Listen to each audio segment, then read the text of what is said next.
सातारा जिल्हा आणि सांगली जिल्हा स्थानिक स्वराज्य संस्थेच्या निवडणुकीच्या पार्श्वभूमीवर महाविकास आघाडीच्या प्रमुख कार्यकर्त्यांनी त्या ठिकाणी आयोजित करण्यात आले। या बैठकीच्या संदर्भामध्ये निवडणुकीला समोर जात असताना काही सूचना करायच्या होत्या, त्या सूचना करण्यासाठी बैठक केली। या बैठकीला आदरणीय उमेदवार आहेत, त्यांना काँग्रेसचे अध्यक्ष वगैरे उपस्थित होते। निवडणूक आम्ही चांगली करणार आणि निवडणूक लढवत असताना ती विजयाची करण्याच्या संदर्भातील प्रयत्न 100% आम्ही करणार, अशा प्रकारचा विश्वास हा आमच्यामध्ये आणि कार्यकर्त्यामध्ये आहे। कालच सांगलीमध्ये त्याचबरोबर सांगली जिल्ह्यामध्ये जय प्रतीक पाटील आणि रोहित पाटील वगैरे सगळ्या उमेदवारांच्या बैठका झाल्या आहेत, तिथं त्यांच्या मतदाराबरोबर बैठका त्यांनी केलेल्या आहेत। चांगल्या प्रकारचा विश्वास तिथल्या असलेल्या मतदारांना दिलेला आहे। आम्ही सातारा जिल्ह्यामध्ये सध्याची असलेली परिस्थिती लक्षात घेता जिल्हा परिषदेच्या माध्यमातून झालेली घटना असेल त्यावेळेला आम्ही पूर्णपणाने पाठिंबा हा अजित आणि शंभूराजे देसाई यांच्यावर असलेला शिंदे गटाला आम्ही दिला होता। मला वाटतं की त्याच पार्श्वभूमीवर सातारा जिल्ह्यामध्ये जी जिल्हा परिषदेला परिस्थिती निर्माण केली गेली, सत्तेचा उपयोग करून ही सातारा जिल्ह्यातल्या असलेल्या सगळ्या लोकांना ही मान्य नाही। फार मोठ्या प्रमाणात लोकांच्यात नाराजगी आहे। मला वाटतं की स्वाभिमानाने यशवंतराव चव्हाणांच्या जिल्ह्यामध्ये सातारा जिल्ह्यामध्ये काही लोकांनी विचार करावा आणि त्या प्रकारचं मतदान करावं असं आव्हान आम्ही येत्या काळामध्ये करणार आहोत। मला वाटतं की ती भूमिका घेऊन सातारचे असलेले मतदार आपल्या सविवेक बुद्धीला विचारात घेऊन अशा पद्धतीची स्पर्धा या साताऱ्यात होऊ नये म्हणून मतदान करतील असा मला विश्वास आहे। म्हणून आजची बैठक त्या संदर्भात आयोजित केली होती, त्याची प्राप्ती तुम्हाला मी दिलेली। कर्जमाफीचा फायदा होता। कर्जमाफीच्या बाबतीमध्ये जयंत सविस्तरपणे बोलतील। मला वाटतं सभागृहामध्ये दोन्ही खाली सभागृहात वरच्या सभागृहामध्ये आमची चर्चा झाली। जो निकष नियम त्यांनी जो लावलेला आहे त्या नियमामध्ये आपल्यातल्या लाभ मिळणाऱ्या शेतकऱ्यांची संख्या फार कमी आहे आणि ज्यांनी कर्ज नियमित भरलेलं आहे त्यांना 50,000 रुपये देत आहे। मला वाटतं की पक्षाच्या वतीने आम्ही भूमिका घेतलेली आहे की सरसकट सगळ्यांना कर्जमाफी देण्याचा निर्णय सरकारने घ्यावा, परंतु जसं लाडक्या बहिणीच्या बाबतीमध्ये 85 लाख नावं करतील तशा प्रकारची योजना जाहीर करायची, मदत जाहीर करायची आणि त्या मदतीच्या नावाखाली लाभार्थी कमी करायचा, अशा प्रकारचं काम सरकार करत असल्यामुळे त्याचा फायदा फार जनतेला होईल अशी अपेक्षा शेतकऱ्यांना, अशा अपेक्षा नाही। साहेब, तुम्ही आता जिल्हा परिषदेचा उल्लेख केला की जिल्हा परिषदेमध्ये तुम्ही कशा पद्धतीने ठाम पाणी, मात्र शंभूराज देसाईंची आणि मकरंद पाटलांची या निवडणुकीबाबत तुमचं काही बोलणं झालंय का, बैठक झाली आहे का? आज आमची त्याच्याबद्दल कुठल्याही प्रकारची त्यांच्याशी चर्चा केलेली नाही। आम्ही आव्हान करणार आहोत, हे आव्हान तुमच्या माध्यमातून आज आम्ही करत असताना आम्ही प्रत्यक्ष मतदारांशी भेटणार, प्रत्येक मतदार अगदी भाजपच्या मतदारांना सुद्धा भेटणार आहे, त्यांच्या सदबुद्धीला सुद्धा आम्ही हा देणार।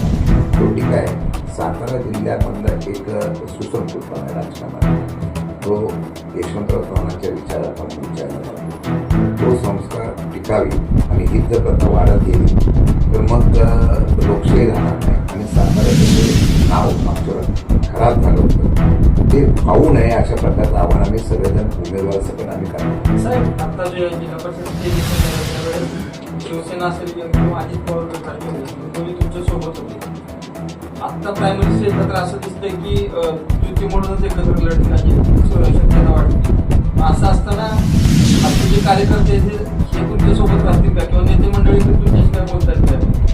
मला वाटतं तिकीट वाटप करताना अनेक लोकांनी मागणी केली होती त्याच्या बऱ्याच लोकांना, त्यामुळे त्यांच्या बरोबरच मला वाटतं की बऱ्याच लोकांना या परिस्थितीच्या माध्यमातून जी नाराजगी आहे त्याचा आम्ही प्रयत्न करणार आहे। शेवटी लढलं पाहिजे म्हणून आम्ही सगळेजण लढतोय आणि मला वाटतं की निवडणूक लढवण्याच्या संदर्भातून अभय जगतापांनी तयारी दाखवली पक्षाच्या सूचनेप्रमाणे आणि त्या माध्यमातून आम्ही भविष्यकाळामध्ये 100% निवडणूक लढण्याच्या संदर्भात करणार आहोत।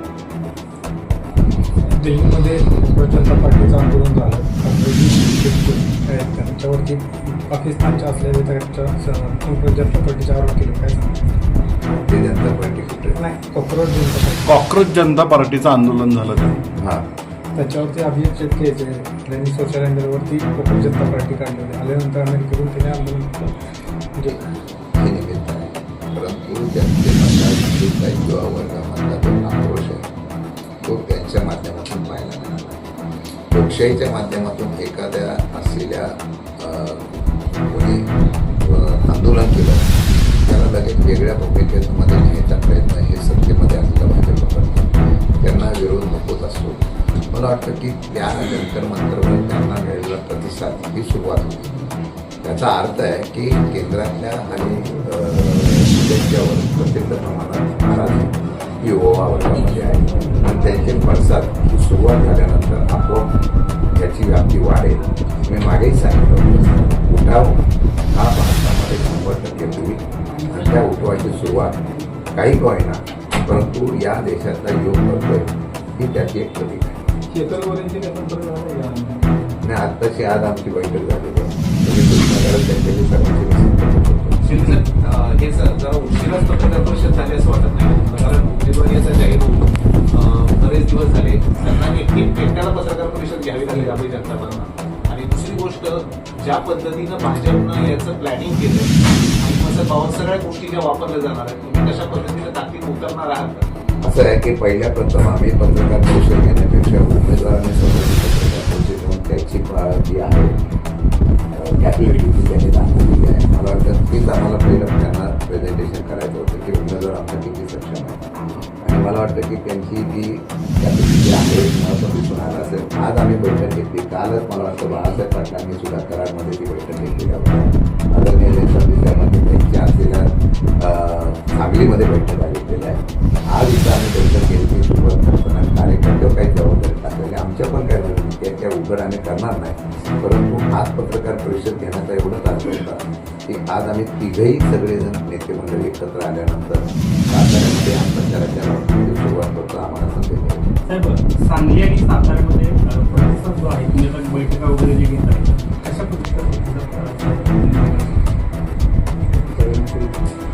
हे सातारा सांगलीमध्ये माझ्या माहितीप्रमाणे प्रतिसाद अंतर्गत जो नाराजीचा सूर आहे उमेदवारीवरून असेल तर अंतर्गत नाराजीचा सूर इथल्या असलेल्या मतदारामध्ये आहे. तो फक्त आम्ही कशा पद्धतीने आपले पण करायचा आपल्या बाजूने वळवायचा याचा प्रयत्न आम्ही 100% करू. त्यात यश येईल असा मला प्राथमिक विश्वास आहे.